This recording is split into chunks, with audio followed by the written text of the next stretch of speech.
어디선가 들어보셨을까요? 아니면 처음 들으시는 이야기일지도 몰라요. 옛날부터 전해 내려오는 보석 같은 이야기. 오늘은 어느 나라로 여행을 떠나볼까요? 세계 전래 동화를 통해 교훈과 재미, 그리고 나라를 배워보는 신디의 또또리드.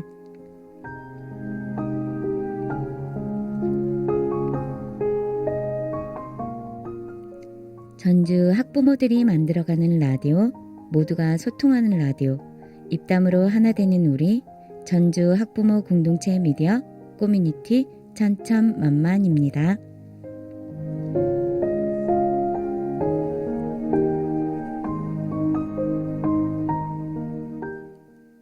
안녕하세요. 또또리드의 신디입니다.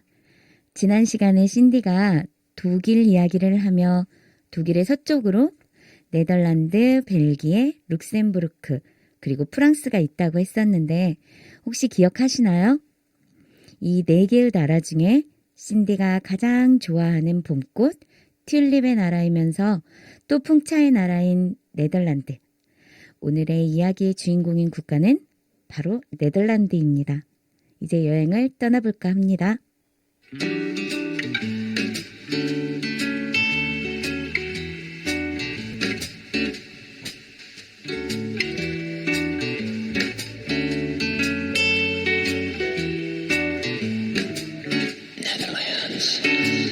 그대는 화란의 바람, 나는 화란의 풍차. 네가 불어오면은 나는 너 때문에 돌겠네. 네가 불어오면은 나는 미친 것처럼 빙글뱅글 빙글뱅글 빙글뱅글 빙글뱅글 빙글뱅글 돌겠네. 그대는 화란의 바람, 나는 화란의 풍차. 네가 불어오면 나는 너 때문에 돌겠네. 네, 방금 들으신 곡은 페퍼톤즈의 네덜란드였습니다. 제가 이 노래를 찾기 위해서 부드럽고 서정적인 네덜란드 노래를 선곡하려고 했었어요. 그러면서 열심히 찾다가 얻은 보물 같은 노래예요. 노래 가사가 웃음을 짓게 하는 빙글뱅글 빙글뱅글 하며 재미있는 노래예요. 즐거운 노래 들으셨으니 이제 또또리드의 세계로 떠나보시죠.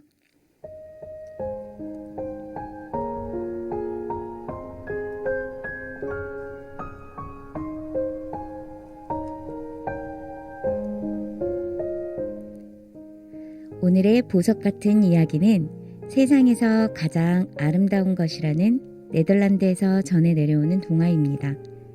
옛날 보석과 옷감을 잔뜩 실은 배가 날마다 바쁘게 드나들면서 해가 진 뒤에도 불빛이 반짝거리는 도시가 있었어요. 바로 네덜란드에 있는 아름다운 도시였죠. 이 도시에는 제일 가는 부자가 누구였냐면요. 남편이 병으로 일찍 떠나며 많은 재산을 남겨준 젊고 멋진 부인이었죠. 도시에서 가장 큰 집, 그리고 부족한 것이라고는 아무것도 없는 부인은 절대 행복하지는 않았습니다. 왜냐하면 세상에서 가장 아름다운 것이 무엇인지 궁금해서 병이 생길 것 같았거든요.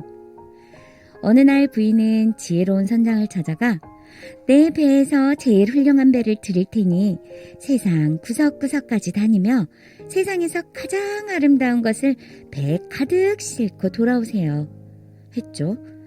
지혜로운 선장은 호기롭게 좋습니다. 3년 안에 돌아오겠습니다. 하며 금빛 도시 펄럭이는 배를 타고 떠났습니다. 약속한 3년이 가까워지자 부인은 누구보다도 먼저 선장이 싣고 오는 보물을 보고 싶어 바닷가에 나갔습니다. 마침내 배가 바닷가에 닿았을 때 부인이 선장에게 물었죠. 그래, 무엇을 가져왔나요?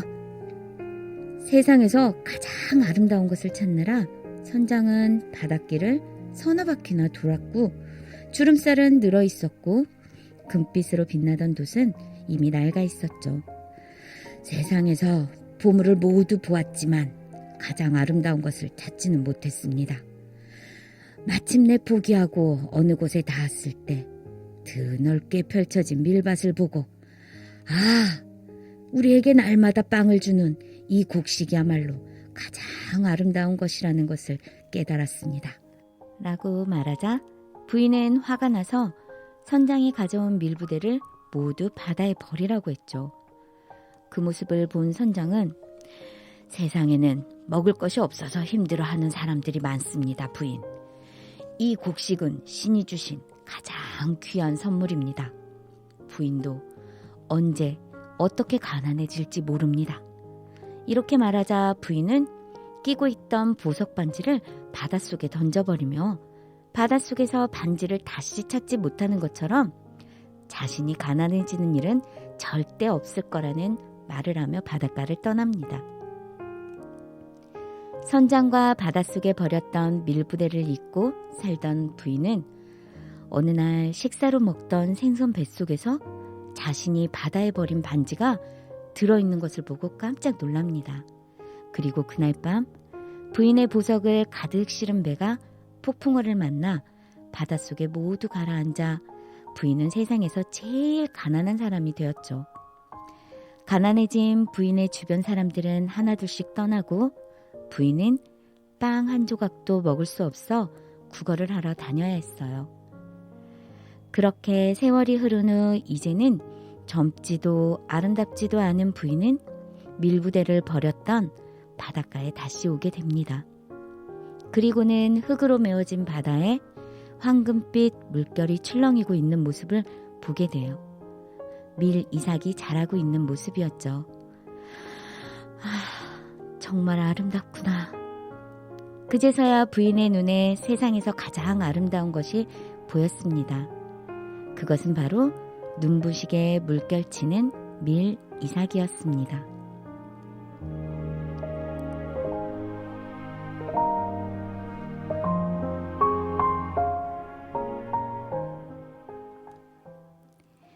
네, 이 이야기는 네덜란드의 전래동화로 풍차의 나라답게 밀 이삭이 주는 고마움을 동화 속에 나타내고 있고요.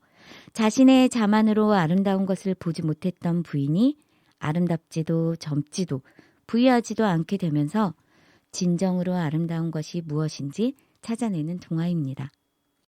나이가 들어가며 아름다움에 대한 생각을 다양하게 하게 됩니다.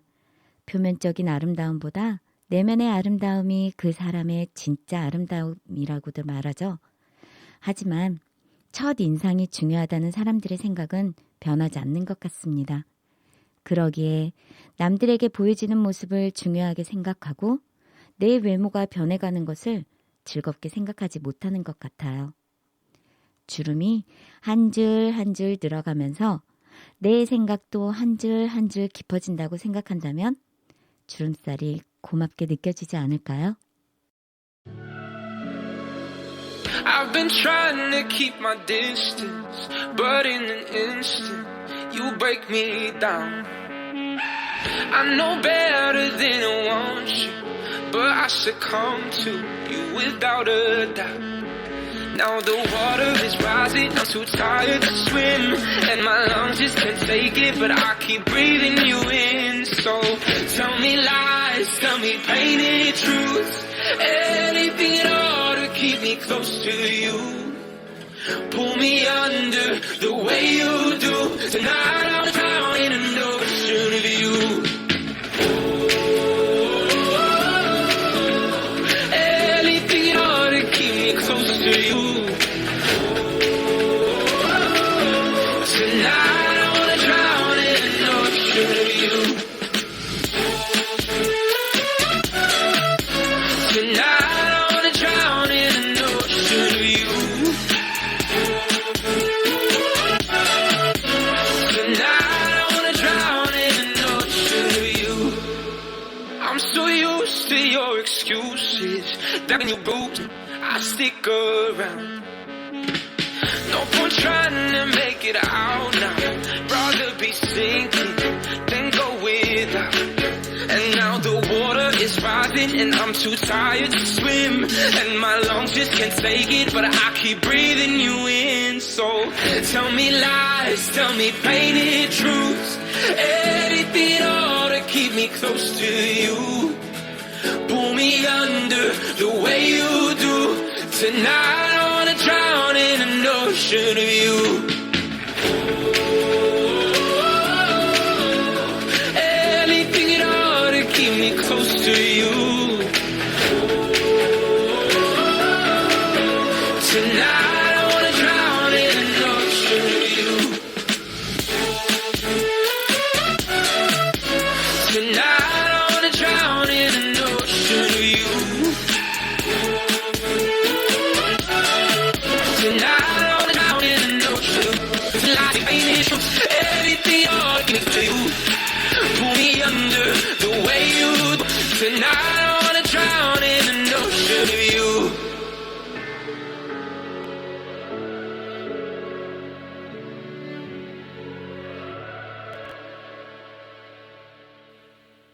여러분은 지금 신디의 똘똘이들을 듣고 계십니다. 방금 들으신 곡은 네덜란드 출신 마틴 게릭스의 드론이었습니다. 이 음악이 다른 국가에서는 반응이 그닥 좋지는 않았대요.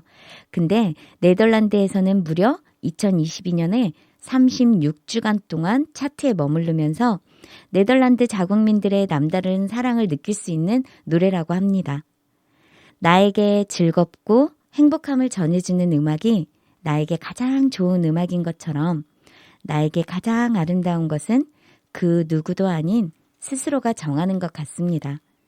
자, 그럼 아름다운 나라 네덜란드에 대해 이제 알아볼까요? 네덜란드의 정식 이름은 네덜란드 왕국입니다. 네덜란드는 낮은 땅이라는 의미로 주변에 있는 벨기에, 룩셈부르크와 함께 정치 경제 협의체인 베네룩스 3국이라고 불립니다. 수도는 암스테르담이며 언어는 네덜란드어를 사용하고 화폐의 단위는 유로입니다. 네덜란드의 국기는 에스파냐와 독립전쟁을 벌였던 16, 17세기에 네덜란드를 이끈 윌리엄 공의 깃발에서 비롯되었어요. 가로형이고 빨강, 하양, 파랑의 3색으로 오라냐나 사우 왕조의 문장 색깔에서 따왔다고 합니다. 스페인 지배 시절 전쟁을 하면서 오라냐의 빌런궁이 처음으로 사용했는데 이때는 주황, 하양, 파랑의 3색으로 된 국기였다고 해요. 주황으로 적색으로 바뀌었는지 명확하게 설명할 수는 없지만 네덜란드 관광청에 따르면 1654년 잉글랜드 네덜란드 방위협정에 의해 오라냐 나사우 가문이 네덜란드의 국가 원수가 되는 것을 금지했기 때문이라는 설이 가장 유력하다고 보고 있습니다. 또 이외의 가설은 주황색이 오래되면서 빨강으로 변색이 되어서 1630년에 주황에서 빨강으로 바뀌었다는 이야기도 있습니다. 그렇기 때문에 지금도 주황색은 네덜란드를 상징하는 색깔로 자주 사용되고 있습니다. 지금의 국기는 1937년에 정식으로 만들어졌으며 빨간색은 전쟁에 나선 국민들의 용기, 하양은 신에 대한 믿음, 파랑은 나라에 대한 충성심을 나타냅니다. 그리고 네덜란드는 오랜 역사를 거쳐 발전한 국가이니만큼 유서 깊은 문화재를 자주 볼 수 있습니다. 좁은 국토와 운하라는 지리적 특성 덕에 만들어진 독특한 풍경을 보기 위해 해마다 많은 관광객들이 네덜란드를 방문하고 있죠. 땅만 파면 물이 나와 기반을 튼튼하게 다지기가 어려운 지리적 특성 때문에 고층 건물을 보기 힘들고 좁은 건물들이 붙어 있어요. 네덜란드에서는 집을 크게 지으면 세금이 크게 증가를 한대요. 그렇기 때문에 오래된 동네의 집들은 대개가 좁고 낮은 것이 일반적이죠. 예전에 우리 한국도 70년대만 해도 다닥다닥 집이 붙어 있었는데 그때의 모습하고 약간 비슷한 것 같아요. 그리고 거기에 영토의 대부분이 간척지나 목초지라서 목조보다는 벽돌 건물이 흔하고 또 농촌가옥 역시 벽돌로 지어져 있습니다. 네덜란드의 대표적인 상징물은 바로 풍차죠. 이 풍차는 바람의 힘으로 4개의 날개가 돌면서 곡식을 빻는 방아로 사용하거나 혹시 알고들 계셨는지 모르겠지만 이 풍차는 간척지에 바닷물을 빼내기 위한 배수용 수차를 달아 사용해 간척지 바닷물을 빼내기 위한 도구로도 사용을 한답니다. 암스테르담 북쪽의 잔센스칸스나 로테르담 근교의 킨더다이크에 가면 볼 수가 있고요. 또 몇몇 풍차는 안으로 들어가 구조를 볼 수 있다고 합니다. 두 번째, 세계적으로 유명한 네덜란드의 대표적 치즈 고우다 치즈는 지름이 30에서 35cm로 네덜란드 고우다 지역에서 만들어졌는데 지금은 세계 여러 나라에서 만들어지고 있습니다. 그리고 알크마르처럼 치즈 시장이 유명한 곳도 있습니다. 여기까지 네덜란드에 대한 이야기를 했는데 혹시 네덜란드에서 유명한 사람은 누가 있을까요? 세계적으로 유명한 빈센트 반 고흐가 있고요. 조선시대에 우리나라에 왔다가 돌아가서 1668년 하멜 표류기를 써서 우리나라를 유럽에 알린 핸드리크 하멜도 바로 네덜란드 사람입니다. 그리고 우리나라 국화는 무엇이죠? 무궁화죠. 네덜란드의 국화는 맞습니다. 튤립이죠. 이 네덜란드의 국화인 튤립을 중심으로 한 화훼 산업도 유명해서 봄과 여름철에 쾌케노프처럼 큰 정원이 있는 도시로 꽃 구경을 가는 사람들도 많고 해마다 봄이 되면 튤립 축제가 열립니다. 지금은 네덜란드의 상징이 되었지만 튤립의 원산지는 터키라고 합니다. 16세기 후반에 유럽 전역으로 퍼지면서 순식간에 귀족의 상징이 된 튤립이 바로 신분 상승의 욕구를 지닌 사람들에게 인기가 아주 높아 가격이 어마어마했다고 합니다. 한 송이 꽃에 대한 가치가 누가 가지고 있느냐, 또 누구를 위한 것이냐에 따라 다르게 보여지는 오늘 이야기로 들려드린 네덜란드 전래 동화와 비슷한 맥락인 것 같습니다. 신디가 가장 좋아하는 꽃이 바로 튤립이에요. 사랑의 고백, 매혹, 영원한 예정, 경솔의 꽃말을 가진 튤립은 신디의 마음을 설레게 하는 사랑스러운 꽃입니다. 그리고 네덜란드 여행을 계획하고 계신 분들에게 다양한 축제가 열리는 네덜란드의 5월도 소개해드리겠습니다. 첫 번째로 튤립 축제가 있는데요. 이 튤립 축제는 5월 초부터 5월 중순까지 열려 튤립밭이 있는 곳에서 열리는 축제이고요. 두 번째, 5월 14일에서 5월 15일까지 열리는 국립풍차의 날입니다. 네덜란드 각지에 있는 수력 및 풍력 풍차들이 개방되는 날이라 모든 관광객들이 구경을 할 수 있는 날이라고 합니다. 세 번째, 네덜란드 남쪽에 있는 도시 브레다에서 매년 그리스도 승천일 주말에 맞춰 열리는 브레다 재즈 축제입니다. 축제 기간 동안에 많은 공연이 열리고 야외 콘서트는 무료로 감상할 수 있다고 합니다. 네 번째, 프리슬란트 지방 레이후아르던에서는 큰 꽃시장이 열립니다. 매년 열리는 꽃시장인데요. 네덜란드에서 가장 긴 꽃시장으로 유명합니다. 이 외에도 많은 축제가 있으니 네덜란드와 마음이 통하시는 분들은 꼭 가보시고 다녀오시고 나서 신디에게 이야기도 해주세요. 언제든 기다리고 있겠습니다. 마지막으로 네덜란드의 음악인데요. 네덜란드는 댄스와 일렉트로닉 음악의 강국 중 하나죠. 일렉트로닉은 우리가 흔히 말하는 EDM. 그래서 네덜란드를 EDM 강국이라고 부르기도 합니다. 일렉트로 음악의 대표적 아티스트는 본명이 톰 홀켄보르흐, 현재 영화 음악으로 가장 유명한 정키 엑셀입니다. 우리 많이 보셨을 법도 한 영화인데 혹시 매드맥스 분노의 도로, 그 무시무시한 사람들이 분장하고 나오는 영화 있죠. 그 매드맥스와 데드풀, 빨간 내복이라고 하죠. 빨간 내복을 입고 나오는 데드풀, 여기에서 바로 정키의 음악을 들으실 수 있습니다. 여기까지 네덜란드의 이야기를 해보았는데요. 청취자 여러분들께 오늘의 이야기가 도움이 되셨나요? 우리가 무엇을 추구하고 지향하든 자체의 향기와 아름다움으로 기억하는 하루가 되기를 바라는 신디는 정키의 데드풀 오리지널 사운드 트랙 맥시멈 이포트를 들으며 오늘의 또또리드 마무리하겠습니다. 전주 학부모들이 만들어가는 라디오, 모두가 소통하는 라디오, 입담으로 하나 되는 우리 전주 학부모 공동체 미디어 커뮤니티 천천만만 신디의 또또리드였습니다. 그럼 오늘 또 좋은 하루, 행복한 하루 되세요.